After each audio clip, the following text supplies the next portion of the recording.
wabarakatuh. Alhamdulillah. Selalu saja kita ucapkan kalimat suci, kalimat mulia, kalimat yang penuh dengan berkah kepada Zat yang Maha Suci, Maha Mulia dan Maha Berkah. Allah Subhanahu wa Ta'ala yang telah menciptakan semua yang di langit, yang di bumi dan di kedalaman lautan. Dan dia telah menggantungkan segala kebutuhan kita untuk roda kehidupan di muka bumi ini dengan kalimat sederhana dan penuh dengan berkah. Alhamdulillah. Maka sering-seringlah mengucapkan kalimat ini.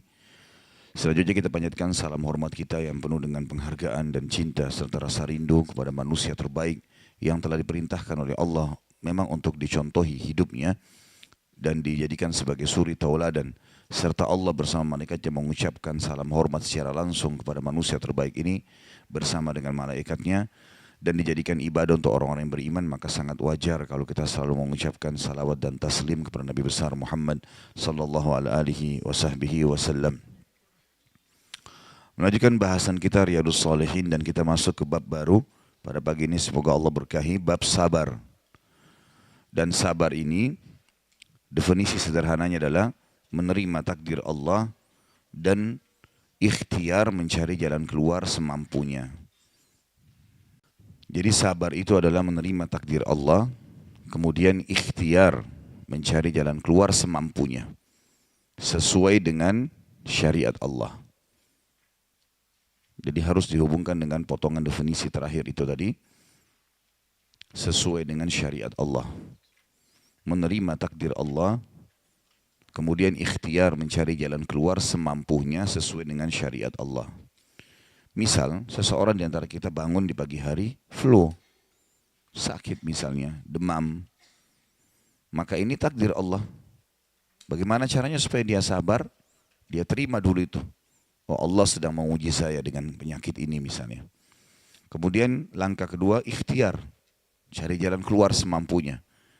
Minum obat ke dokter, minum air hangat, ya, semampunya. Lalu sesuai dengan syariat Allah. Enggak boleh kita berobat dengan hal-hal yang diharamkan. Sebagaimana sabda Nabi SAW dalam hadis yang sahih, Allah tidak akan menjadikan kesembuhan kalian dari hal-hal yang Ia haramkan. Allah tidak akan menjadikan kesembuhan kalian dari hal-hal yang Ia haramkan. Itu contoh daripada aplikasi definisi sabar tadi. Seseorang meninggal, orang yang kita cintai misalnya meninggal, maka sabar. Terima itu sebagai keputusan dari Allah. Kemudian ikhtiar semampunya. Urus jenazahnya, doakan, sedekah buat dia.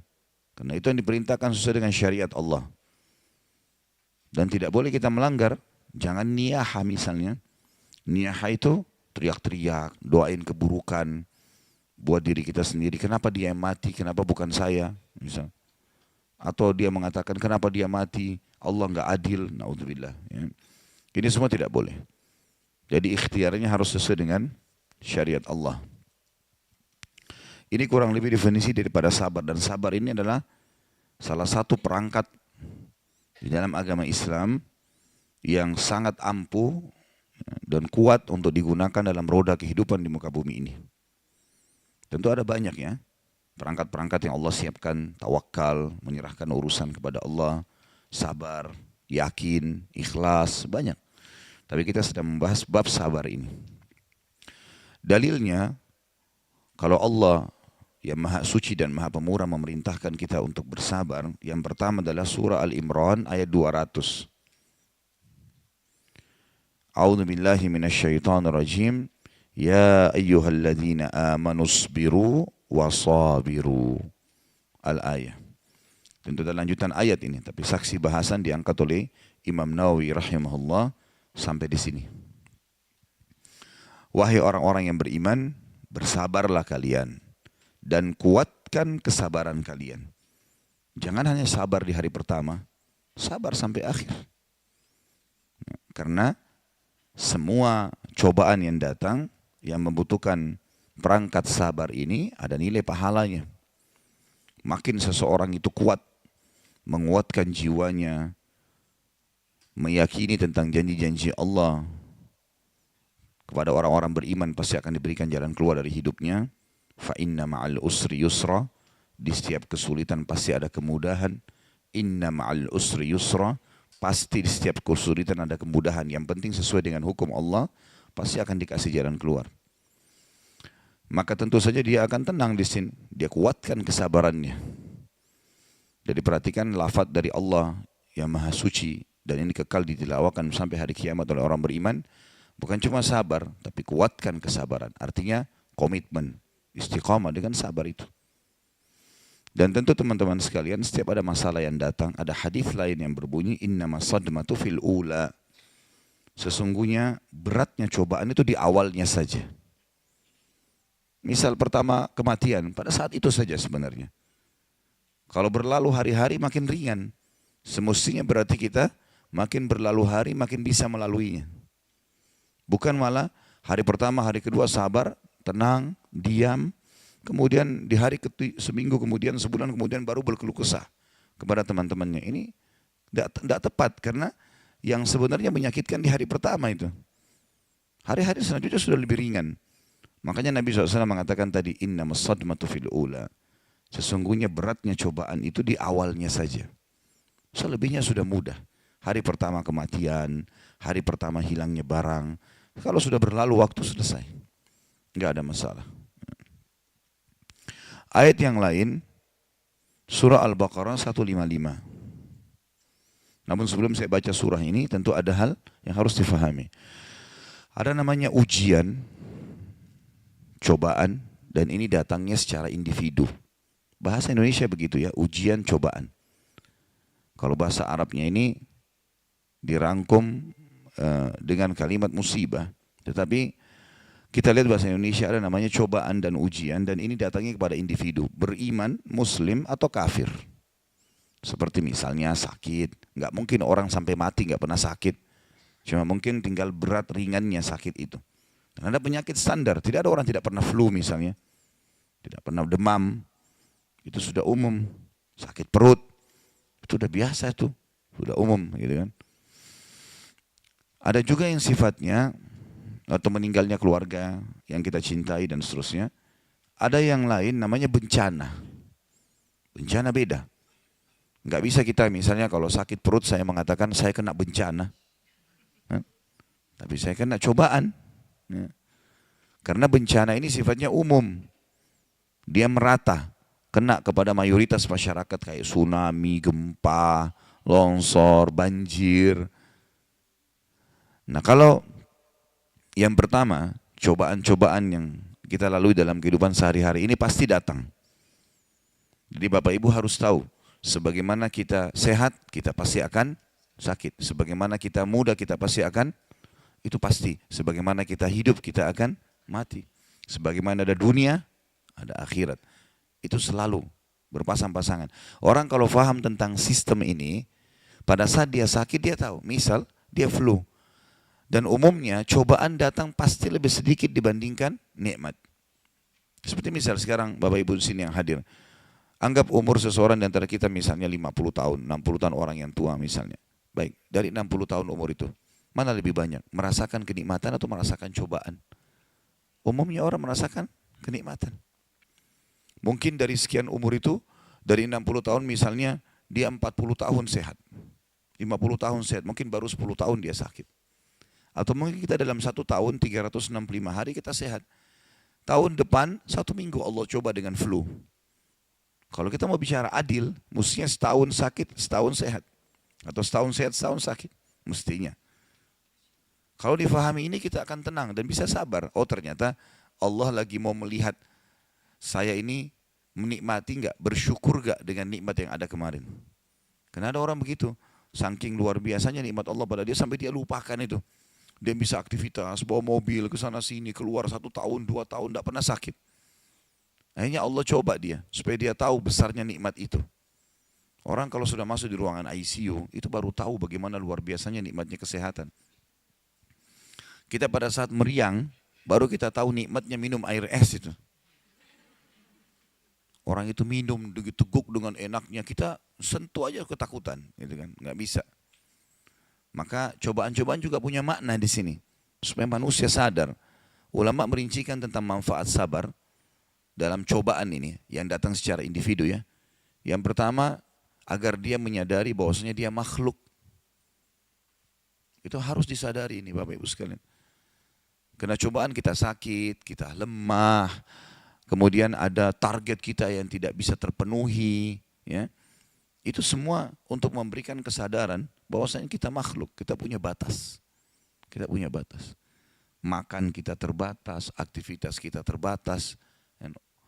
Ada saatnya walaupun kita mengejar target yang besar, tapi kita capek, letih, harus istirahat. Maka dia sadar bahwasanya dia makhluk. Itu manfaat yang pertama. Yang kedua, dari masalah cobaan dan ujian ini, untuk mendapatkan ekstra pahala atau janji-janji dari Allah. Jadi di surga itu misalnya ada derajat kita nggak bisa jangkau kecuali 100 tahun puasa. 100 tahun sholat malam. Tapi umur kita cuma 80. Dari 80 juga yang kita pakai ibadah paling cuma 50. 30 habis pada hal-hal yang jalan-jalan lah, masa anak-anak sebelum balik lah, segala macam. Baik, bagaimana caranya? Sementara Allah dengan kemahamurahannya mau kita dapat fasilitas itu. Maka Allah coba dengan penyakit 10 tahun. 10 tahun dapat derajat yang 100 tahun. Karena semua jenis ibadah itu pasti balasannya lebih besar daripada cobaannya. Mungkin kita sholat 2 rakaat saja, sudah cukup membuat kita diberikan kesehatan 2 tahun. Allah membalas dengan banyak hal.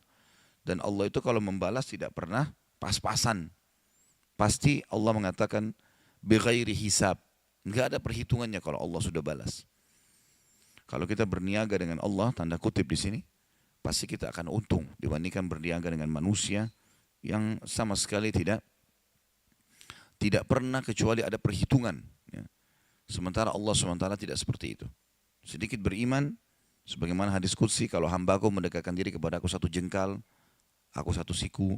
Ya, kalau dia 1 siku, aku 1 lengan. Bahasa sederhananya gitu ya. Kalau dia berjalan, saya berlari kepadanya. Sedikit ibadah, Allah sentuhkan keimanan. Kita merasa dekat dengan Sang Pencipta Allah. Begitu pula kalau orang-orang yang fasik, itu kalau orang beriman. Kalau orang beriman diberikan cobaan, maka untuk tinggikan derajatnya. Kalau orang fasik, muslim yang banyak dosanya, belum sempat taubat, atau orang kafir, untuk menjadi peringatan buat dia. Supaya dia berhenti. Gitu kan? Sejahat-jahatnya seseorang, Bapak Ibu sekalian, ada saatnya dia capek, dia tidur malam hari. Supaya dia sadar ini salah. Seringkali dia merasa mimpi buruk. Dia merasa juga ketakutan. Atau Allah Subhanahu wa ta'ala punya cara mengirim sinyal kepada dia untuk berhenti dari kejahatannya.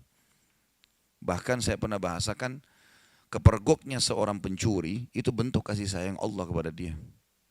Karena kalau tidak kepergok, mencuri terus. Tapi kapan dia kepergok, dia kapok, dia nggak mau. Maka ini harus digarisbawahi.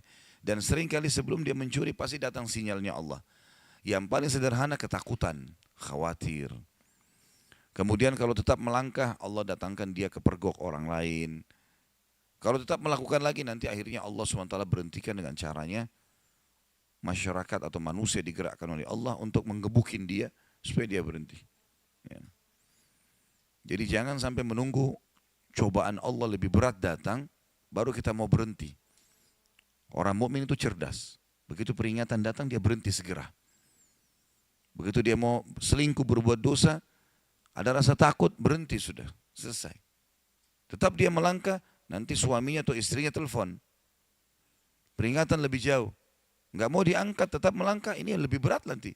Makin dibiarkan, makin berat nanti. Nanti akhirnya ketemu sama tetangganya, kelihatan oleh orang, malu. Tetap juga dia ngotot, oh ini kalau di Jakarta ketahuan, kalau ke Bogor nggak ketahuan. Nanti di sana lebih parah, pas masuk hotel kepergok sama polisi. Malu di media, diangkat semuanya. Nah jadi masalah. Jadi orang mukmin itu cerdas, dia harus tahu. Dan sudah saya bilang, setiap ada waswas syaitan, membuka pintu untuk kita buat dosa, sadarlah Bapak Ibu sekalian, dosa itu adalah bagian kecil dari kehidupan manusia. Artinya sedikit sekali itemnya. Sementara yang halal, yang baik, itemnya banyak sekali.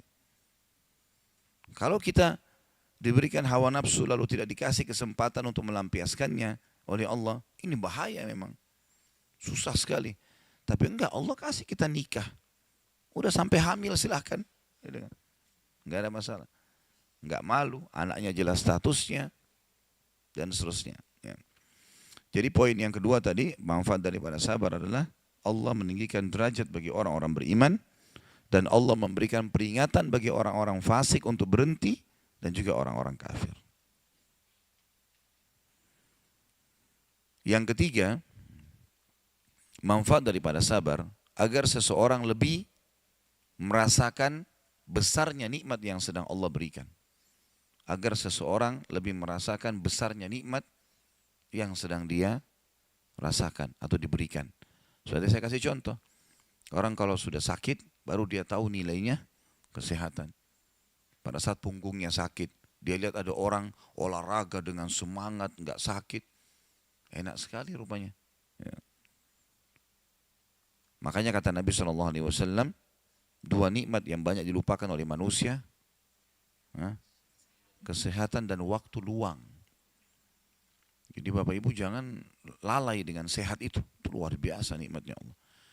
Kita bisa duduk, tekukin kaki sekarang seperti ini, nikmat yang luar biasa. Bagaimana kalau sudah lututnya sakit? Enggak bisa. Kita masih bisa melihat, ada orang buta, kita masih bisa mendengar, ada orang tuli, kita masih bisa berbicara, ada orang bisu. Ya.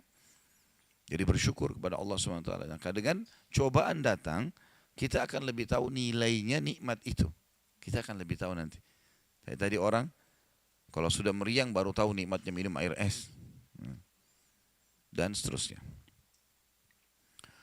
Kemudian kita masuk ke dalil yang setelahnya.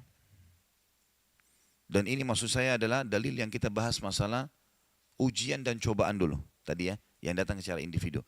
Manfaatnya sudah kita sebutkan, dalilnya adalah Al-Baqarah 155. Kalau ini pasti akan datang. Kayak misalnya tadi sakit, ya, kemudian gangguan orang, hilangnya barang, meninggalnya orang yang dicintai. Secara individu kafir atau beriman akan datang. Dalilnya Al-Baqarah 155, di buku kita ada itu. A'udzu billahi minasyaitonir rajim wa lanabluwannakum bisyai'im minal khaufi wal ju'i wa naqsin minal amwali wal anfusi wath thamarat wa basyiris sabirin.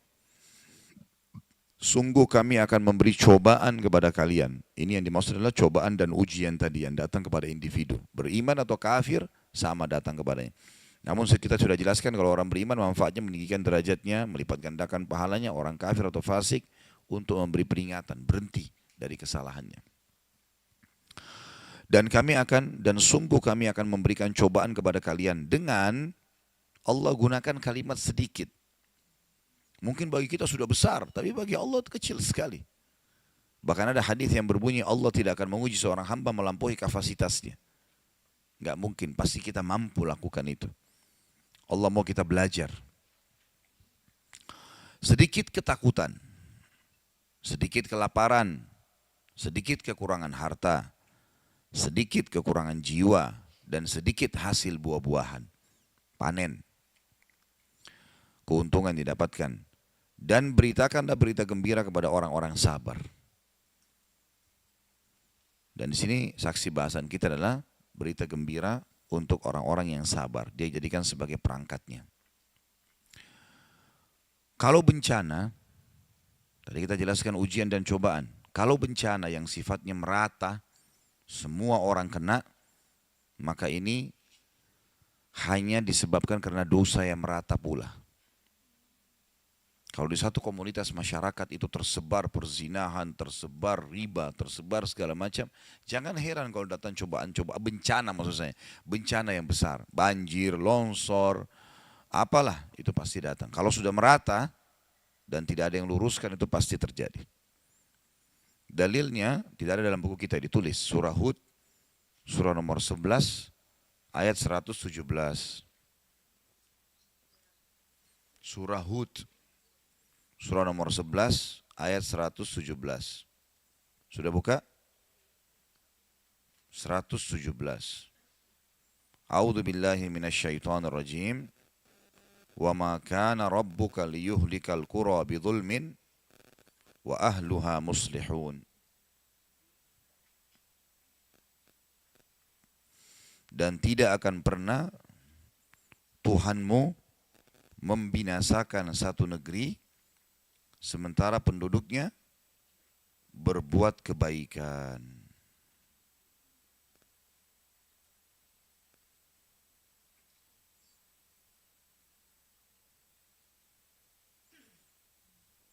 Sudah? Kita pindah dari selanjutnya surah Al-Qasas. Jadi perhatikan tadi Hud itu 117, bukti nyata Allah menjanjikan kepada kita dan Allah tidak akan pungkiri janjinya. Tidak mungkin bencana datang sementara penduduk negeri itu bukan masih beriman. Muslihun itu berbuat kebaikan, kepatuhan. Artinya mereka berbuat kebaikan-kebaikan. Jadi nggak mungkin kalau kita patuh, kita sholat, kita ibadah segala macam, kemudian datang bencana, nggak mungkin. Kalau kita lihat Indonesia sekarang datang bencana, tapi masih belum merata ya. Ada banyak wilayah yang kena.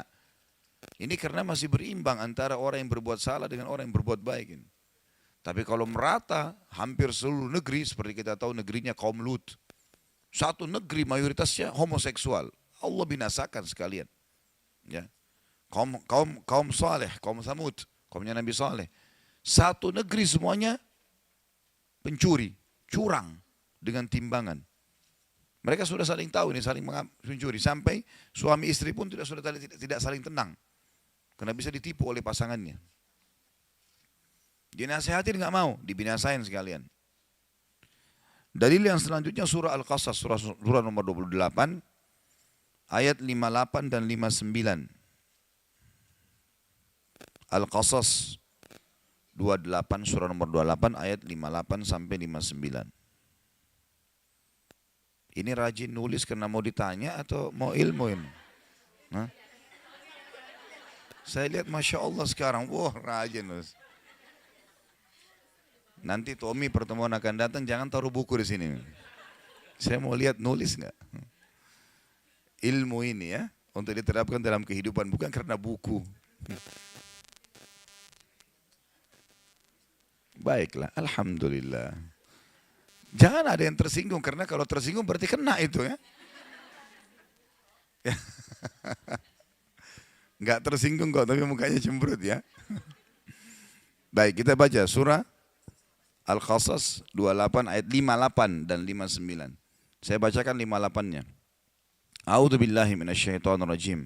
Wa kam ahlakna min qaryatin batirat ma'isyataha fatilka masakinuhum lam tuskam min ba'dihim illa qalila wa kunna nahnul warithin. Dan berapa banyak penduduk negeri yang telah kami binasakan. Banyak yang Allah SWT sudah binasakan. Ini diceritakan sebagian kecil yang sudah bersenang-senang dengan kehidupan mereka. Berfoya-foya, ya, zina sana sini, mabuk, segala macam mereka lakukan. Maka itu lihat tempat-tempat kediaman mereka yang tidak didiami lagi sesudah mereka. Kecuali sebagian kecil, ada sebagian orang yang masih menempati. Tapi sudah tidak ada. Paling pun cuma jadi kenangan sejarah. Kayak kita tahu misalnya Madain Saleh yang ada di Saudi, yang tempatnya kaum Saleh. Ada sekarang, kita bisa lihat tempatnya mereka. Atau mungkin yang di Jordania, yang dianggap itu juga bagian daripada kemungkinan di situ juga tempatnya, karena masih diterka-terka oleh banyaknya ahli sejarah gitu kan. Di Petra, itu juga sama. Tapi kita cuma bisa lihat paling dijaga oleh pemerintah. Makanya Allah mengatakan, lihatlah tempat kediaman mereka, tidak ada lagi yang huni. Mereka punya dulu sudah foya-foya, mereka nyanyi-nyanyi, mereka nari-nari segala macam. Tapi lihat tempat tinggal mereka, tinggal kenangan. Dan tidak ada yang ditinggali kecuali sedikit. Maknanya adalah hanya jadi kenangan sejarah. Dan kami adalah pewarisnya. Kami ambil alih tempat mereka. Udah jadi bagian dari bumi kembali. Ayat 59. Wa ma kana rabbuka muhlikal qura hatta yab'atha fi ummiha rasulan yatlu 'alaihim ayatina. Wa ma kunna muhlikil qura illa wa ahluha zalimun. Perhatikan baik-baik ayat ini. Dan tidak ada Tuhanmu, hai Muhammad, mustahil Allah membinasakan kota-kota sebelum dia mengutus ke kota-kota tersebut Rasul yang membacakan ayat-ayat kami kepada mereka. Pasti sampai dulu peringatan. Allah enggak, walaupun negeri itu zalim, tapi belum ada orang yang menyampaikan kebenaran, maka Allah belum binasakan. Orang-orang Quraisy itu menyembah berhala udah lama. Dari zamannya Amr bin Luhai, ratusan tahun sebelum lahir Nabi Muhammad SAW. Tapi memang belum ada yang sampaikan kepada mereka masalah itu. Sampai Allah lahirkan di kota mereka Nabi Muhammad SAW, didakwahi 13 tahun, sampai Nabi diusir dari Mekah, masih mendakwahi dari Madinah 10 tahun, tidak mau juga, udah sekalian Allah Subhanahu wa ta'ala hukum. Tapi karena mereka membuka diri, 10 tahun, tahun 10 Hijriah, tahun 8 Hijriah, awal tahun 9 Hijriah, Nabi SAW menyerang mereka, akhirnya mereka takluk dan dikuasai, banyak yang masuk Islam. Ya sudah, mereka menerima hukum Allah, maka Allah SWT tidak jadi hukum. Dan tidak ada Tuhanmu membinasakan kota-kota sebelum dia mengutus di ibu kota atau di kota tersebut seorang Rasul yang membacakan ayat-ayat kami, dan perhatikan penutupan ayat. Dan tidak pernah pula kami membinasakan kota-kota kecuali penduduknya dalam keadaan melakukan apa? Kezaliman. Enggak mungkin Allah binasakan kalau tidak berbuat kezaliman. Maka ini perlu digarisbawahi. Harus ada penyebab dulu. Para sahabat mengatakan, kami sangat tahu dan sadar kalau kami akan memenangkan peperangan melawan musuh kalau kami sudah dengar dalam benteng musuh mereka mencaci maki Allah dan Rasulnya. Betul mereka orang kafir, didakwahi, dikepung, tapi masih terjadi perang manusia biasa. Kapan kemenangan Allah datang? Justru kalau makin memuncak kejahatan mereka. Kami tahu kami akan menang, justru kalau kami dengar cacian dari benteng musuh kepada Allah dan Rasulnya. Kapan mereka mencaci maki itu sudah selesai, besok kita menang tuh. Seperti itulah. Karena ada kezaliman yang terjadi yang luar biasa, maka Allah binasakan. Jadi ini dalil-dalil berhubungan dengan masalah bencana. Kita pindah ke dalil selanjutnya, kembali ke buku kita. Tadi itu kita ambil dari Al-Baqarah 155 ya.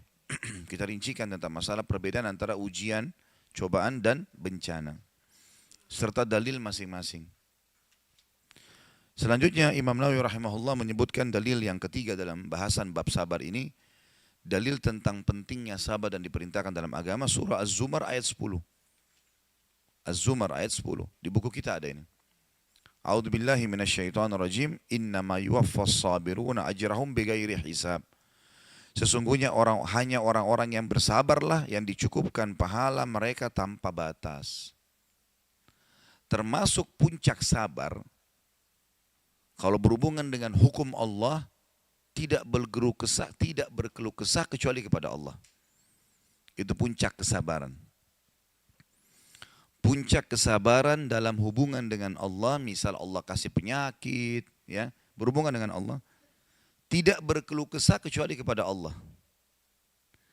Puncak kesabaran kalau cobaannya dari manusia, difitnah, digibah, diganggu, dibenci, tidak membalas keburukan mereka dengan keburukan. Itu puncak kesabaran. Sekali lagi, kalau berhubungan dengan haknya Allah, puncak kesabaran, artinya yang paling banyak pahalanya, tidak berkeluh kesah kecuali kepada Allah. Udah sakit, hanya menyebutkan kepada Allah. Kalaupun misalnya dia harus konsultasi sama dokter, dokter yang tahu. Tidak ada semua orang tahu. Ada orang subhanallah flu, satu kampung semua tahu kalau dia flu. Semua tahu. Gitu kan. Semuanya keluh kesah. Dan puncak kesabaran, kalau cobaan dari manusia, tidak membalas keburukan mereka dengan keburukan. Jangan dia gunjing kita, kita gunjing juga. Jangan dia fitnah, kita fitnah. Jangan dia benci, kita benci. Sama-sama bodoh ini berarti. Balaslah kebodohan dengan kepintaran dan kecerdasan. Senyum, bijaksana. Tidak perlu sama sekali kita membalas kebodohan dengan kebodohan. Nabi SAW mengajarkan kepada kita akhlak yang luar biasa. Saya kadang-kadang kalau baca sejarah beliau itu, coba terapkan dalam kehidupan sehari-hari, luar biasa manusia ini. Wajar Allah Subhanahu wa ta'ala memilih sebagai penutup para nabi dan rasul. Beliau sudah diganggu, dilemparin kotoran, dilempar batu segala macam, sabar. Enggak melawan, karena dia tahu, Nabi SAW tahu orang-orang ini bodoh. Dibiarin saja. Dan pada saat pembebasan, itu di Mekah ya, pada saat pembebasan kota Mekah terjadi, ada 10 orang dari orang kafir yang Nabi SAW bilang, dimanapun kalian temui 10 orang ini bunuh. Penjahat berat. Karena Nabi SAW waktu mau masuk ke Mekah, beliau bilang kepada Abu Sufyan, siapapun yang masuk ke rumahmu, hai Abu Sufyan, aman. Siapa yang masuk ke masjid, aman. Kata Abu Sufyan, rumahku masih kecil, masjid masih kecil ya Rasulullah. Karena dia sudah syahadat waktu itu. Kata Nabi SAW, siapa yang menutup pintu rumahnya, dia aman. Nanti kalau pasukan muslim masuk ke Mekah, dia nggak ada di jalan, di dalam rumah aman, nggak akan diganggu. Tapi kalau di jalan ini, bebas hukumnya. Bisa dibunuh, bisa segala macam. Kata Abu Sufyan, kalau ini luas. Dia pun pulang sampaikan kepada orang-orang Mekah masalah itu. Tapi Nabi SAW titip pesan pada pasukan. Siapapun yang kalian temukan masuk masjid haram, ke rumah Abu Sufyan, masuk ke rumahnya masing-masing tutup pintu, jangan ganggu. Kecuali 10 orang. Ini 10 orang harus dihukum. Jahat sekali. Gitu kan. Ternyata dari 10 orang ini, Bapak Ibu sekalian, yang terbunuh hanya 3 orang. Karena mereka pun pada saat bertemu dengan Nabi SAW tidak mau minta maaf. Sombong sekali. Yang 7 orang masih dimaafin. Karena mereka minta maaf dan masuk Islam. Termasuk adalah Wahsy yang membunuh paman Nabi SAW di perang Uhud. Yang menombak Hamzah. Dan merobek dadanya sehingga mengeluarkan jantungnya gitu kan. Itu pembebasan kota Mekah, Nabi bilang termasuk Wahsy. Dimanapun kalian temui, walaupun dia bergantung pada kiswanya Ka'bah, bunuh. Tapi ternyata waktu Wahsy dengar itu, dia langsung segera datang kepada Nabi SAW minta maaf. Lalu kemudian dia syahadat. Nabi SAW terima. Bayangkan sakit hatinya Nabi SAW pada saat itu pamannya dibunuh. Kata para sahabat, karena Hamzah ini paman Nabi yang sangat Nabi sayangi. Karena 2 orang pamannya yang sempat masuk Islam, Abbas dan Hamzah. Hamzah yang paling besar perannya. Karena masuk Islam dari awal fase Mekah. Abbas masuk Islam sebelum pembebasan kota Mekah. Di tahun 8 Hijriah. Kata para sahabat, kami tidak pernah melihat Nabi SAW menangis terisak-isak dibandingkan pada saat dia melihat jenazah pamannya Hamzah di Uhud.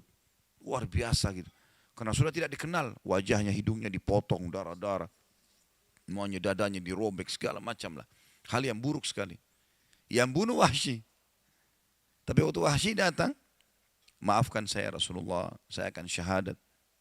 Berat ini sebenarnya. Tapi Nabi SAW mengatakan baiklah, syahadat, selesai.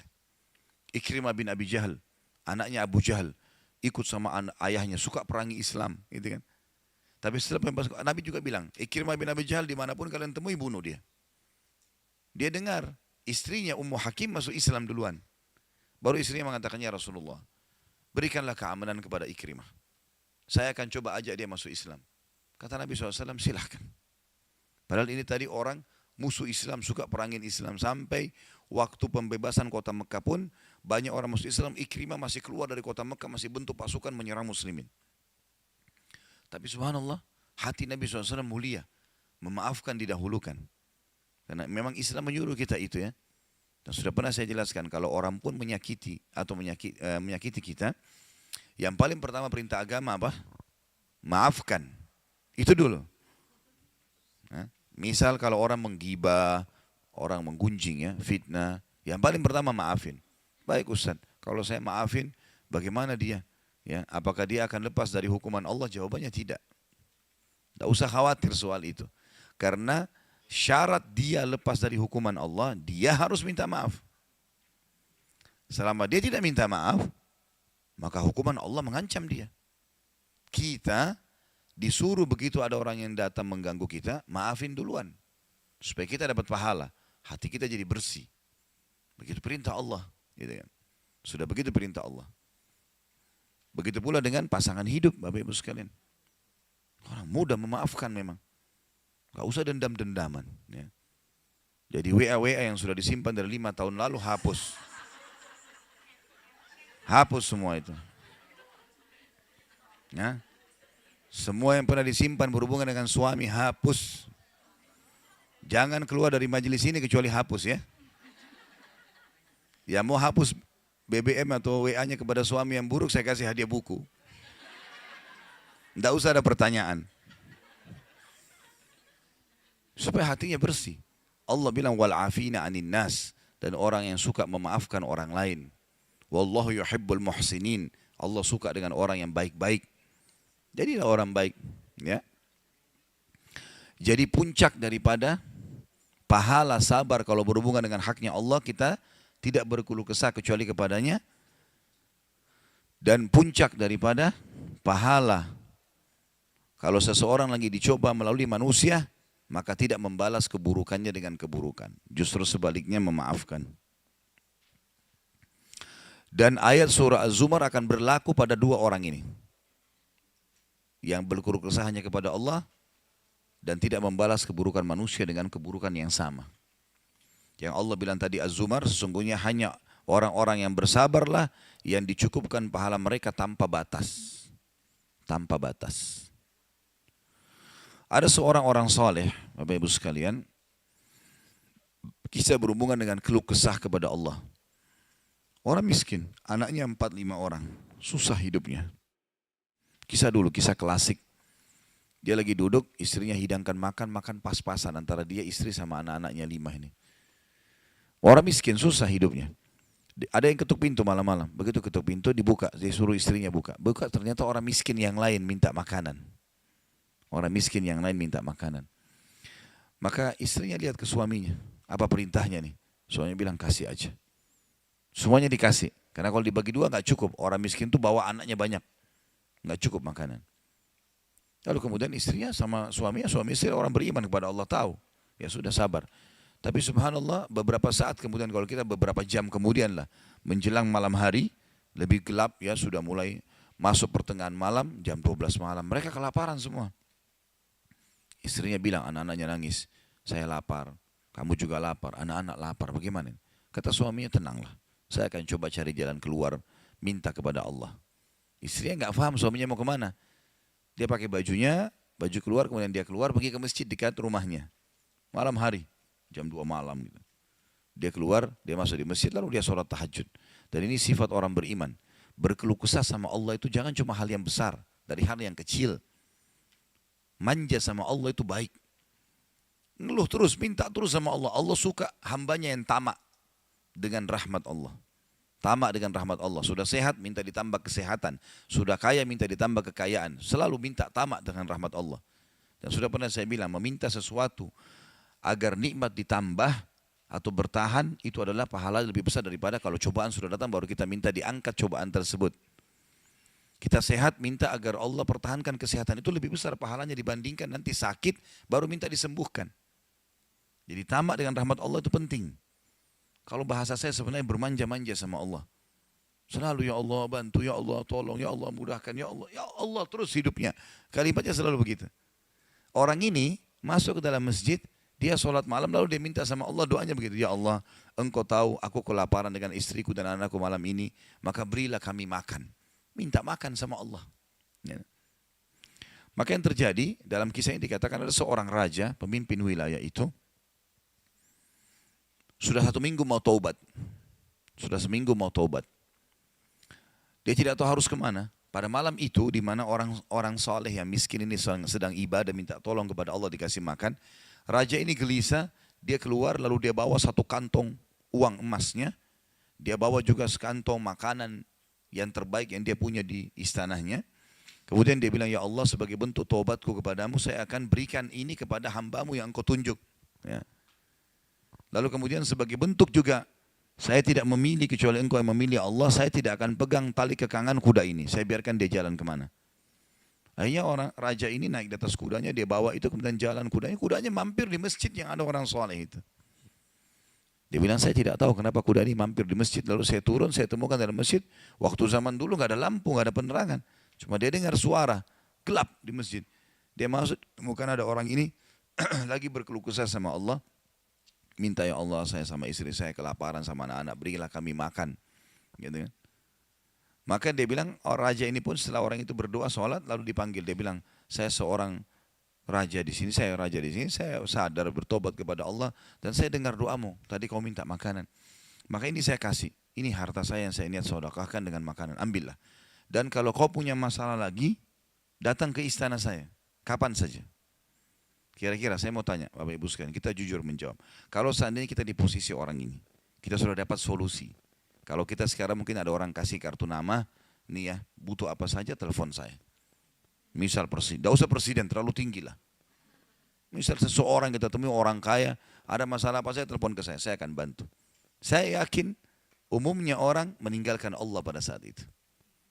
Udah selesai, dia pikir orang ini sudah bantu, sudah selesai. Tiap hari telepon orang itu, telepon dikasih bantuan. Perhatikan orang soleh ini apa yang dia bilang.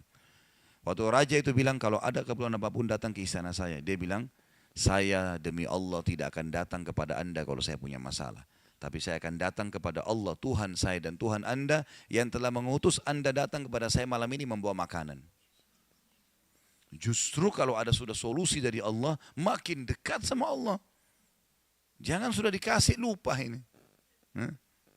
Ini poin penting bagaimana kita jaga berkeluh kesah kepada Allah. Jadi jangan berpikir Bapak Ibu sekalian, masa sih saya bisa sembuh hanya karena saya sujud? Masa sih saya bisa mendapatkan keturunan hanya karena saya sujud? Ini kesalahan ini. Justru harus kita fahami kalau itu bisa. Dan Allah punya cara. Setiap jawaban Allah kalau datang itu sesuai dengan sistem atau sunnatullah yang telah Allah ciptakan di alam kita ini. Misal saya berkeluh kesah, ya Allah sendal saya putus gantikanlah. Sahabat begitu ya. Para sahabat Nabi itu kalau sendalnya putus, ya Allah sendal saya putus gantikanlah. Allah enggak lemparin sendal dari langit.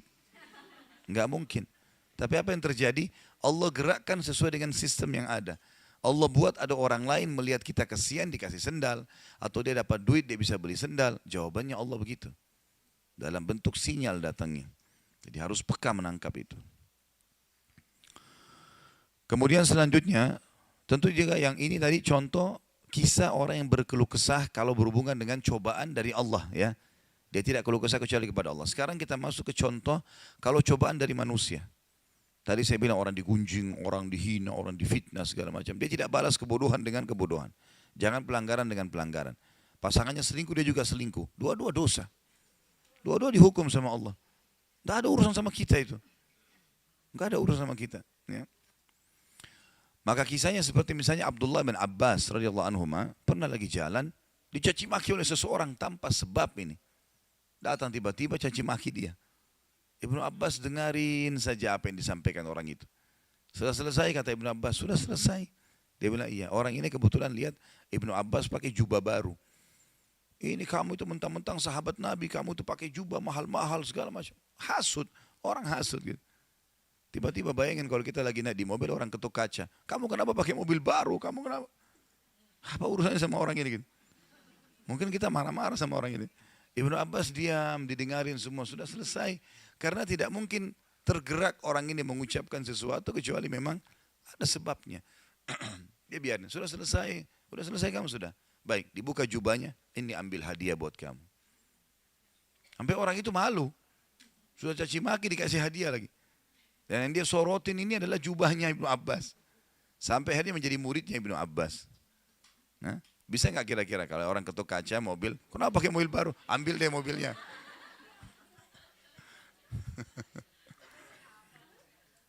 Baik, kisah yang lain, Ali bin Husain radhiyallahu anhu. Ini cucu Nabi SAW, anaknya Husain. Ya, radhiyallahu anhu ajma'in. Terkenal dengan Zainal Abidin, masyhur dengan kesalehannya. Dia pernah jalan dicaci maki oleh orang. Tanpa sebab ini. Mentang-mentang kau turunan Nabi, mentang-mentang kau begini, mentang-mentang kau begini, dicaci maki. Dia diam saja. Dia enggak bicara banyak. Didengarin. Orang-orang sekitarnya sudah marah nih. Tapi karena dia diam, orang diam semuanya.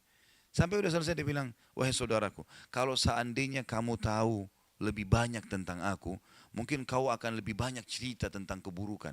Saya ini banyak dengan keburukan, gitu kan? Kemudian dia bilang sama orang di sekitarnya, ada pegang uang, ada bawa duit. Kasih orang ini 1000 dirham. Dan tunjukkan alamat kita. Siapa tahu dia punya hajat. Orang itu jadi tambah malu gitu. Ya. Karena perilaku akhlak yang mulia. Dan ini yang Islam ajarkan kepada kita. Pada saat kita kepancing emosi, kontrol, tenang. Jangan dibalas. Gak ada gunanya itu. Gak ada manfaatnya. Hanya akan merusak kejiwaan kita. Kata-kata jadi kasar, hidup kita jadi tidak tenang. Ya. Tapi kalau kita gunakan teori syar'i ini, kita akan tenang. Tetap bisa makan, tetap bisa tidur, tetap bisa segala-galanya.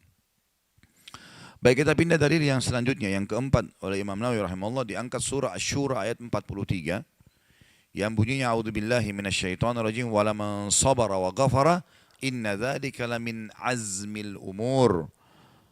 Asy-Syura 43 ada di buku kita itu. Tapi orang-orang yang sabar dan suka memaafkan, sesungguhnya perbuatan yang demikian termasuk hal-hal yang diutamakan, pahalanya besar. Bukan balas keburukan dengan keburukan. Sabar, maafin. Sabar, maafin. Itu teori syar'i. Yang pilih selain ini susah hidupnya. Dia dicoba sama Allah, ada orang datang ganggu dia untuk meninggikan derajatnya, lalu dia balas. Nggak jadi dapat derajatnya. Ya sabar, orang ujian. Kita lagi mau ujian, masuk di ruangan panas. Tapi ujian untuk naik kelas, mati AC-nya. Sabar aja. Pasti akan dapat sesuatu. Selanjutnya Al-Baqarah 153. Allah yang maha suci dan maha tinggi menyuruh kita menjadikan sabar dan sholat sebagai perangkat kita untuk bisa melalui kehidupan kita di muka bumi ini. A'udzu billahi minasyaitonir rajim. Ista'inu bis-sabri was-shalah innallaha ma'as sabirin. Mintalah pertolongan kepada Allah dengan sabar dan mengerjakan sholat. Sesungguhnya Allah beserta orang-orang yang sabar. Allah selalu bersama dengan mereka. Dan di sini sabar sekali lagi seperti definisi awal ya. Bukan sabar elus dada duduk manis.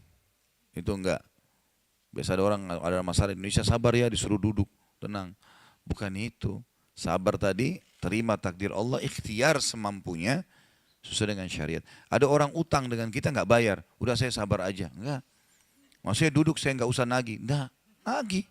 Ikhtiar. Sampaikan ini sudah jatuh tempo, bayar saudaraku, kalau enggak nanti berat hari kiamat. Ingatkan. Kalau dia juga tidak mau ya sudah. Di situ kita sudah ikhtiar. Kembalikan kepada Allah SWT.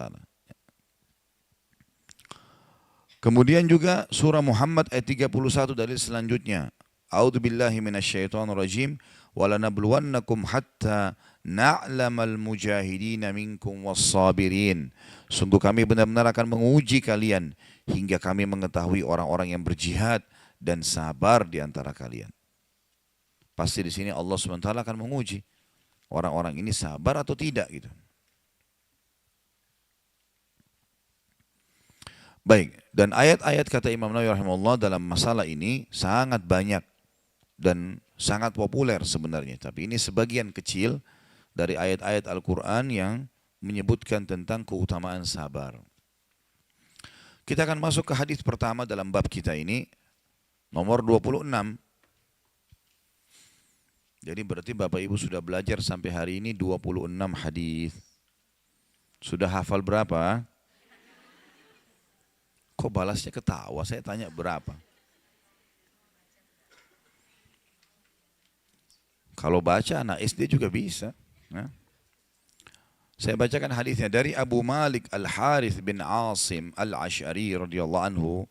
Beliau berkata, Rasulullah SAW telah bersabda, At-tuhuru syatrul iman, walhamdulillahi tamla'ul mizan, wa subhanallahi walhamdulillahi tamla'ani au tamla'u ma bainas samawati wal ard, wassalatu nur, wassadaqatu burhan, والصبر ضياء والقرآن حجة لك أو عليك كل الناس يغدو فبائع نفسه فمعتقها أو موبكها.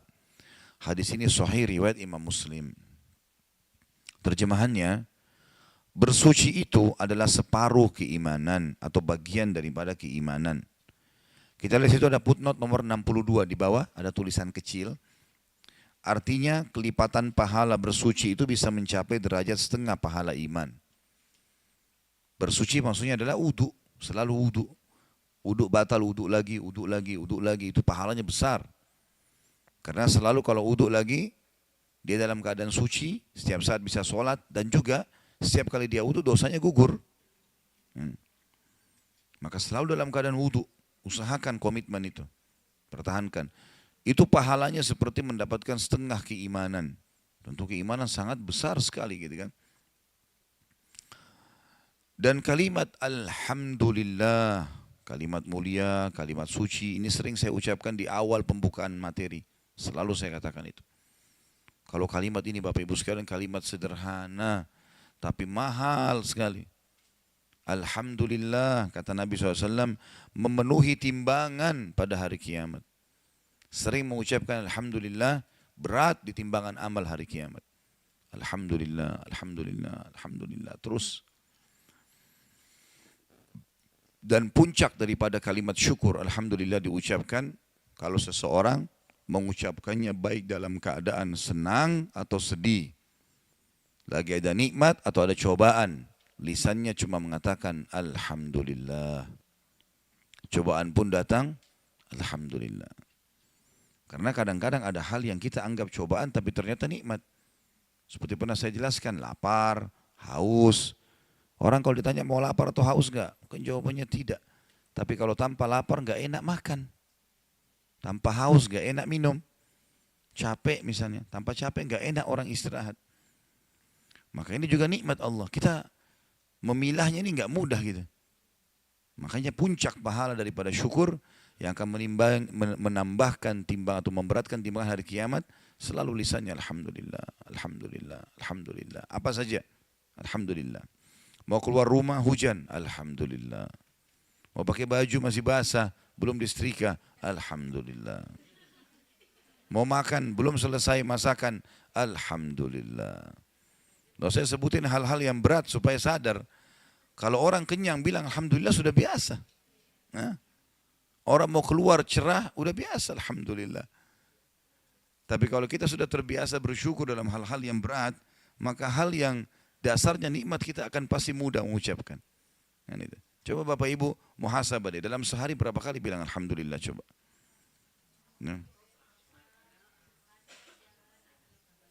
Nah ya, sudah dijalanin belum itu? Semuanya Alhamdulillah. Karena ini berat di timbangan amal hari kiamat. Belum lagi memang kalimat Alhamdulillah yang pendek ini itu menjadi penyebab bertambahnya nikmat. Selanjutnya, dan kalimat Subhanallah, Maha Suci Allah, dan Alhamdulillah, segala puji bagi Allah, keduanya memenuhi atau ia memenuhi antara langit dan bumi. Kata para ulama hadis yang dimaksud adalah pahalanya yang diberikan dengan mengucapkan dua kalimat ini, Subhanallah walhamdulillah, ini memenuhi antara langit dan bumi. Pahalanya besar sekali. Sampai ada hadis yang lain berbunyi, kata Nabi SAW, saya mengucapkan satu kali saja, Subhanallah, walhamdulillah, wala ilaha illallah, wallahu akbar, lebih saya cintai daripada terbitnya matahari. Maknanya apa? Kalau orang ucapin sekali ini, lebih baik nanti lebih gembira dia pada hari kiamat mendapatkan pahalanya daripada matahari terbit untuk bumi kayak sekarang. Semua makhluk bisa menikmati. Kalau matahari nggak terbit, gimana kita bisa aktivitas itu? Gelap terus seperti malam misalnya. Tapi ini luar biasa. Jadi matahari fungsinya sangat luar biasa. Menerangi kehidupan, semuanya membutuhkannya. Kalimat satu Subhanallah, walhamdulillah, wala ilaha illallah, Allahu akbar, lebih baik daripada matahari terbit. Satu kali, bagaimana kalau 10 kali? Bapak Ibu lagi macet di jalan, daripada lihat plat mobilnya orang, di sebelah orang pakai helm warna apa, enggak perlu. Subhanallah, alhamdulillah, wala ilaha illallah, Allahu akbar. Kalau lagi iseng gak ada kegiatan, gak usah buka HP, telepon siapa ya, enggak, zikir. Baca subhanallah, alhamdulillah, wala ilaha illallah, Allahu akbar. Kalau buka HP juga, rindu dengan pesan dari Allah, baca Al-Quran. Masa orang rindu dengan pesan temannya, pesannya Allah enggak senang gitu. Hah? Itu pesannya Allah dari langit itu. Baca, dan setiap huruf dapat pahala. Ya. Menambah keimanan, banyak sekali manfaatnya. Kemudian dikatakan solat itu adalah cahaya. Makna solat itu cahaya, ulama hadis merincikan mengatakan setiap banyak maknanya. Di antaranya adalah yang kalau kita simpulkan dari keseluruhan pendapat, cahaya di sini bisa kita katakan 2 poin. Yang pertama, cahaya solat itu adalah memberikan cahaya di wajah ya, dan dalam kehidupan si pelakunya yang mengerjakan solat. Jadi subhanallah orang yang sholat itu, walaupun dia berkulit hitam dari Afrika, ada cahaya di wajahnya. Bukan tentu cahaya seperti cahaya lampu, tapi cahaya maksudnya bercahaya, orang suka melihatnya. Gitu kan. Subhanallah, kalau kami punya teman-teman di Madinah dari Afrika, mungkin kulitnya sangat luar biasa gelap, gitu kan. Tapi pada saat kita ketemu senyumnya, tegurannya, kita merasa nyaman dengan orang ini. Saya telusuri ternyata teman-teman ini nggak pernah tinggalin sholat tahajud. Dan selalu ranking 1, luar biasa, cum laude terus nilainya. Saya dulu di kampus itu termasuk pribadi saya suka cari orang yang berprestasi. Siapa yang berprestasi saya dekatin. Apa sebabnya Allah berikan dia bisa jadi cum laude, bisa jadi gini. Sehingga saya bisa belajar dengan mereka. Dan jangan berteman sama orang-orang malas, orang-orang bodoh. Ini kita jadi seperti mereka nanti. Ya. Kita berteman dengan 10 orang pemalas, kita jadi pemalas. 10 orang ahli maksiat, kita jadi maksiat. Kita berteman dengan 10 orang soleh, kita jadi orang soleh. Tapi kelihatan cahaya. Yang kedua, makna sholat cahaya adalah Allah akan menjadikan sholatnya menjadi cahaya yang terang pada hari kiamat. Sehingga pada saat nanti ditimbang amal, maka sholat itu keluar bercahaya terang. Bercahaya terang. Tentu ada banyak makna yang lain ya. Di antaranya ulama hadis mengatakan cahaya, maksudnya cahaya juga dalam kehidupannya. Dalam arti kata dia kalau kemana-mana, kalau dia sholat, maka sholat akan bisa menjadi petunjuk bagi hidupnya. Allah akan jadikan itu sebagai petunjuk hidupnya. Dia kemana di muka bumi ini juga begitu. Tapi yang kita simpulkan tadi 2 poin itu. Sholat akan menjadi cahaya di tubuhnya atau di wajahnya. Dan juga dalam kehidupannya. Dan yang kedua adalah menjadi cahaya pada hari kiamat di timbangan amal itu sendiri. Selanjutnya lanjutan hadis sedekah adalah bukti. Kita lihat footnote nomor 63 di bawah. Bukti atas keimanan orang yang memberikan sedekah kepada yang berhak menerimanya. Dan sudah saya bilang Bapak Ibu sekalian, sedekah kata kunci kaya. Makin sering sedekah makin besar pahalanya. Makin terbuka pintunya. Kita bukan kapitalis mengatakan menabung pangkal kaya. Islam sedekah pangkal kaya. Tidak bakal pernah bisa ketemu antara nabung sama sedekah. Orang kalau nabung nggak bakal keluarkan. Kalau sedekah berarti tidak bakal nabung. Terus makin royal di jalan Allah, maka makin besar yang datang. Pakai resep ini. Selalu kasih orang. Dan kalau kasih orang jangan nanggung-nanggung ini. Saya pernah jalan dengan salah satu kerabat, Masya Allah mobilnya mewah sekali, orangnya kaya raya. Kemudian di dekat kaca mobil ditaruh uang 1.000 baru. Dia bilang sama saya, ini saya kasih orang-orang miskin ini. Saya cuma nggak enak mau tegur. Tapi saya berpikir kalau dia taruh 100.000 di situ, mungkin tidak akan goyang sedikit pun kantongnya. Oh, luar biasa kaya raya. Tapi 1.000 rupiah dikasih orang miskin dalam kondisi kaya raya. Bagaimana ini? Padahal dia sebenarnya orang miskin yang datang kan cuma penyebab. Sebenarnya kita sedang transaksi dengan Allah itu. Mereka itu penyebab saja. Makanya para sahabat itu setiap hari ya. Mereka itu kalau sudah sholat duha segala macam keluar bawa kantong-kantong isinya harta mereka. Kalau ditanya mau kemana? Investasi. Investasi dengan Allah. Allah janjikan minimal 10 kali lipat. 1000%. Nggak akan pernah ada perusahaan apapun di muka bumi janjikan 1000%. Cash lagi. Kasih sekarang dikasih langsung. Hadis Bukhari, hadis Qudsi berbunyi kata Nabi SAW, ya bena Adam, amfik alaik. Wahai anak Adam berinfaklah jalanku, aku akan berinfak untukmu. Royal. Di jalan Allah jangan perhitungan. Yang kita harus hemat, yang tidak boleh keluarkan di jalan maksiat. Tapi kalau di jalan kebenaran jangan hitung-hitungan. Tidak usah hitung. Korek kantongnya berapa yang tertangkap, yang pegang, kasih aja. Jangan lihat dulu, oh ini kebesaran. Tukar dengan yang lebih kecil. Ya. Tadinya malaikat mau catat pahala besar, pindah ke pahala yang kecil. Sedekah bisa menjadi burhan atau bukti. Akan kata sebagian ulama hadis saksi. Akan menjadi saksi. Atau makna yang tepat adalah bukti. Allah akan buktikan dengan sedekahnya, Allah akan balas sedekah itu. Yang pernah saya ceritakan kisah Utsman bin Affan radhiyallahu anhu yang pernah mendatangkan sekian ratus ekor unta, gitu kan? penuh dengan kebutuhan sehari-hari. Pada saat orang Yahudi dan orang munafik di Madinah menguasai pasar dan mereka meninggikan harga. Maka Utsman mengutus 1.000 ekor unta, ya, pergi ke negeri Syam, beli semua kebutuhan-kebutuhan. Kemudian pas mau masuk ke Madinah, 1 ekor unta dipegang oleh 1 orang, ya. Berarti 1.000 ekor unta dengan 1.000 orang supirnya. Ya. Kalau kita 1.000, anggaplah 1.000 pick up. Kemudian Utsman bin Affan lagi tunggu di Madinah, tunggu datang. Rupanya orang-orang pedagang Yahudi dan munafik ini dengar. Mereka nahan kafilah itu dekat pintu gerbang. Jangan dimasukkan. Punya siapa ini? Mereka tanya pada pegawai-pegawainya Utsman. Mereka bilang Utsman bin Affan. Utsman dipanggil. Mau transaksi Utsman? Kata Utsman, berapa kalian mau beli? Kata mereka, ada 1 orang bilang, saya akan tambah setiap item 1 kali lipat. 100%. 1 dirham, 2 dirham. 10.000 rupiah jadi 20.000 langsung. 50.000 jadi 100.000. Semua ini saya beli sama unta-untanya. Kita masukin 1.000 pick up dari luar kota, isinya misalnya semangka, semuanya dibeli sama mobil-mobilnya. Kata Utsman, saya mau lebih. Ada orang bilang 2 kali lipat, 200%. Dia bilang saya mau lebih. Ada yang bilang 3 kali lipat. Saya mau lebih, kata Utsman. Sampai terakhir orang Yahudi paling kaya mengatakan, saya akan bayar tidak lagi orang lebih banyak dari saya. 5 kali lipat. Jadi kalau 1 dirham, jadi 6 dirham. Ini, langsung dilipat gandakan. 10.000 jadi 60.000 rupiah. 100.000 jadi 600.000. Gitu ya. Kata Utsman, saya mau lebih. Kata si Yahudi itu, hai Utsman, kau sudah gila nih. Semua ini beli sama unta-untanya. Dilipat gandakan lagi harganya. 5 kali lipat. Dia bilang ada. Yang beli dari saya lebih banyak. Mau tahu? Mereka bilang tentu saja. Dia panggil pegawainya, iklanin di Madinah. Panggil semua umat Islam. Begitu mereka datang, Utsman bilang, saksikanlah ini semua wakaf buat kalian. Ambil. Gratis. Ini pedagang-pedagang semua tahu ini keuntungannya besar. Depan mata mereka diperebutkan oleh orang gratis. Gratis. Sudah habis, kata Utsman, balik ke mereka. Apa kalian tahu siapa yang bisa beli lebih banyak daripada penawaran kalian? Kata si Yahudi tadi yang tawarkan 5 kali lipat. Hai Utsman, apa lagi yang bisa kau jual? Udah habis.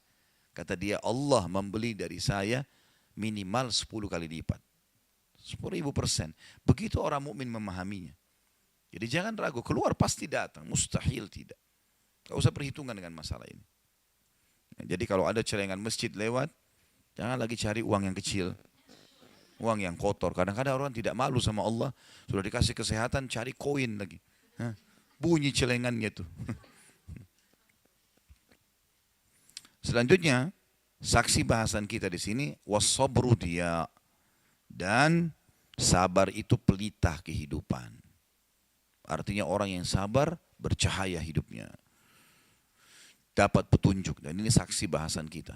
Dan kita tahu pelita artinya penerang di waktu gelap. Kita akan gunakan bahasa ini di bahasa Indonesia. Pelita itu kalau gelap, ya, kemudian ada alat untuk digunakan menerangi, maka bisa dikatakan pelita. Biasanya dipakai pelita kehidupan, ya. Seperti itulah. Ya, ini kesabaran. Dan sudah panjang lebar kita sebutkan dari definisi, manfaat dan seterusnya tadi dari awal bahasan. Kemudian lanjutan hadisnya adalah dikatakan Al-Quran adalah hujjah atau argumen yang membelahmu atau justru mencelakakanmu. Al-Quran harusnya kita baca, amalkan, pelajari. Itu akan jadi penolong. Baca, hafal, amalkan. Dan akan mencelakakan kalau apa ditinggalkan. Enggak mau sama sekali dipelajari, enggak mau tahu apa isinya. Muslim tapi tidak faham masalah ini. Terus saja. Al-Quran mengatakan jangan, dia mengatakan boleh. Ya, ini semua adalah pembangkangan. Ya, dia bisa mencelakakan seseorang. Kata Nabi SAW penutupan hadis, setiap orang berangkat di waktu pagi. Maksudnya adalah, footnote nomor 64, berangkat pagi-pagi untuk melakukan keperluannya.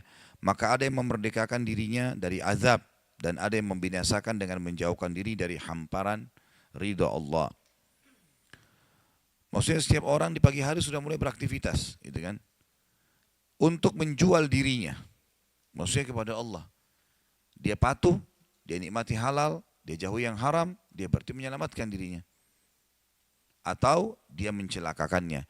Maka ada yang memerdekakan dirinya dari api neraka, dan ada pula yang justru membinasakannya. Orang yang sibuk dengan majelis ilmu kayak begini, orang yang sibuk transaksi jual halal, orang yang sibuk apalah ya, kegiatan-kegiatan mencari nafkah yang halal, jenguk orang sakit, bakti dengan orang tuanya, apalah. Ya, ini semua adalah memerdekakan diri dari api neraka. Tapi orang yang keluar dengan niat mengatur strategi menipu orang, mencaci maki orang lain dan seterusnya, ini semua adalah membinasakan dirinya sendiri. Dan hadis sahih ini diriwayatkan oleh Imam Muslim sebagaimana sudah kita jelaskan tadi. Baik, ini hadis yang kita bahas.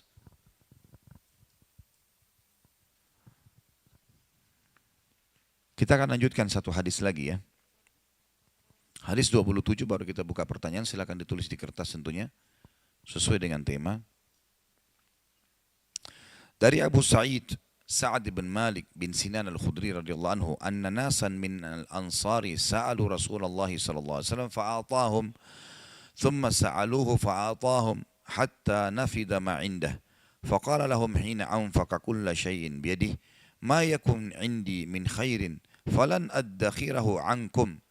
ومن يستعفف يعفه الله ومن يستغني يغنيه الله ومن يتصبر يصبره الله وما أوتي أحد عطاء خيرا وأوسع من الصبر.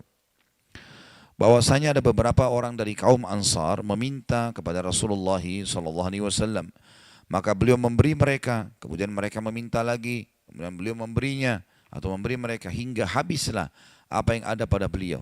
Jadi di dekat Nabi SAW ada banyak sesuatu, di situ ada kurma, ada segala macam, ada orang minta dikasih, ada datang lagi orang minta dikasih, sampai habis apa yang di sekitar Nabi SAW. Maka beliau bersabda kepada mereka ketika beliau telah menginfakkan segala sesuatu yang ada di tangan beliau, harta apa saja yang ada padaku, aku tidak akan menyimpannya dari kalian. Barang siapa yang menahan diri dengan tidak meminta-minta, maka Allah akan menjaganya dari minta-minta. Siapa yang muliakan diri tidak mau minta-minta, Allah akan jaga dia. Sebagaimana ada hadis lain yang berbunyi, siapa yang menjaga afaf, kemuliaan, tidak minta-minta, Allah bukakan baginya pintu kekayaan. Dan siapa yang membuka pintu mengemis, maka Allah bukakan baginya pintu kemiskinan. Barang siapa yang merasa cukup sesuai dengan apa yang Allah berikan, maka Allah akan menjadikannya berkecukupan. Dan barang siapa yang berusaha untuk sabar, maka Allah akan menjadikannya sebagai penyabar. Dan seseorang tidaklah diberi suatu karunia yang lebih baik dan lebih luas daripada kesabaran. Hadis ini memberikan pelajaran kepada kita, Bapak Ibu sekalian, bahwasanya sedekah di jalan Allah tidak boleh ada perhitungan. Dan ada sebuah hadis yang lain, hadis sahih itu mulia sekali. Pernah Nabi SAW memotong seekor kambing. Kemudian setelah masak, Aisyah sudah masak, Nabi SAW suruh bagi-bagiin. Bagi-bagiin, hai Aisyah. Aisyah bagi-bagiin kepada tetangganya, kepada orang-orang. Dan Aisyah meninggalkan punggungnya kambing itu. Ada sisa di daerah tulang rusuk atau punggungnya, itu yang masih ada sisa ditinggalkan untuk Nabi SAW. Setelah Aisyah bagi semua, kata Nabi SAW, wahai Aisyah, apa yang tertinggal dari kambingnya? Kata Aisyah, tinggal punggungnya ya Rasulullah. Kata Nabi SAW, terbalik wahai Aisyah. Yang tertinggal seluruhnya kecuali punggungnya. Paham maksudnya? Jadi sebenarnya yang ada, yang masih sisa, justru yang sudah kita sedekahin tuh. Kita akan bawa ke akhirat. Yang tinggal ini justru itu yang masih semestinya, masih untuk kita makan saja selesai. Tapi yang kita kasih, itu yang kita bawa. Itu yang tersisa, ini yang enggak tersisa sebenarnya. Karena hanya kita makan itu. Jadi makna hadis ini dalam sekali. Bagaimana Nabi SAW berikan pelajaran kepada istrinya, kalau sedekah itu penting sekali.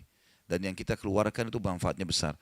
Makanya Abdullah bin Mas'ud juga pernah mengatakan, dan kalau masih ingat statement ini, saya pernah bilang, Abdullah bin Mas'ud berkata, siapa di antara kalian yang bisa meletakkan hartanya di langit, sehingga tidak dijangkau oleh pencuri dan dimakan oleh rayap, lakukanlah. Ada satu orang kaya yang lain, pernah sedekah terus kerjanya tiap hari. Dari keuntungan dagangannya dikembalikan ke modal sebagian sedekah terus. Sampai teman-temannya punya bangunan-bangunan yang banyak, dia masih belum, dia biasa saja. Maka teman-temannya bilang, hai fulan, kalau kau lakukan seperti kami, pastilah kau berarti sayang dengan hartamu. Sekarang kau nggak sayang ini, habis saja berikan orang miskin terus. Dia bilang, salah. Saya justru sayang dengan harta saya. Saking sayangnya saya mau bawa harta saya ke sana. ke akhirat. Kalian yang tidak sayang, kalau kalian meninggal harta ini dibagi-bagi kepada ahli waris. Justru saya sayang dengan itu. Dengan sedekah itu berarti sayang. Ya. Kemudian penutupan hadis di sini dikatakan, atau dalam hadis dikatakan, siapa yang membuka pintu minta-minta, maka ini siapa yang tidak membuka pintu minta-minta, Allah akan membuatnya berkecukupan. Ini sudah janji dari Nabi SAW. Siapa yang buka pintu mengemis, maka ini berarti dia akan dibukakan pintu kemiskinan. Subhanallah, ada saya temukan orang kaya sebenarnya. Gitu kan? Kadang-kadang begitu kita temukan. Datang ke rumah temannya, masuk di dapur, minta ini. Masuk di ruang tamu, minta ini. Minta semua. Kenapa minta ini? Dia bisa beli. Dia mampu gitu. Hadis Nabi jelas. Siapa yang buka pintu minta-minta, Allah bukakan baginya pintu kemiskinan. Siapa yang mulia, dia menjaga kemudian. Beda kalau kita dikasih ya. Bedakan antara kita dikasih hadiah, karena Nabi SAW terima hadiah. Dengan orang yang sengaja mengemis, minta. Maka membuka pintu minta-minta, buka pintu kemiskinan. Dan siapa yang merasa cukup, tercukupkan di sini. Dan penutupan hadis mengatakan, dan barang siapa yang berusaha bersabar, dia mau melalui dengan kesabaran, maka Allah akan menjadikannya sebagai penyabar. Dan ketahuilah, seseorang tidaklah diberi suatu karunia yang lebih baik dan lebih luas daripada kesabaran.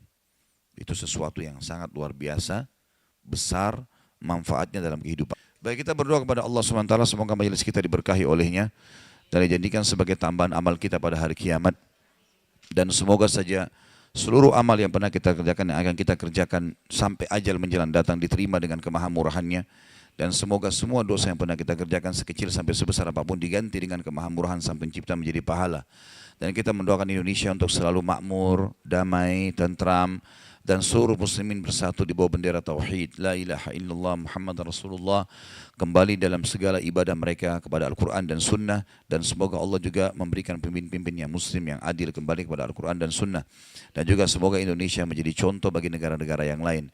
Dan kita selalu mendoakan saudara kita di Palestina, di Syria, di Yaman, di Irak, di Myanmar, di Ahsa, dimanapun mereka berada yang sedang tertindas. Semoga Allah ikhlaskan niat mereka, terima para syuhada mereka, mulakan Islam di tangan mereka dan tangan kita semua. Dan semoga Allah partisipasikan kita bersama mereka di pahala, baik dengan doa, dengan harta, dan juga dengan jiwa kita. Dan semoga Allah dengan kemahamurahannya menyatukan kita semua di surga firdausnya tanpa hisab, sebagaimana yang satukan kita di majelis ilmu yang mulia ini. Allahu alam, ini mungkin yang kita sampaikan, mudah-mudahan bermanfaat.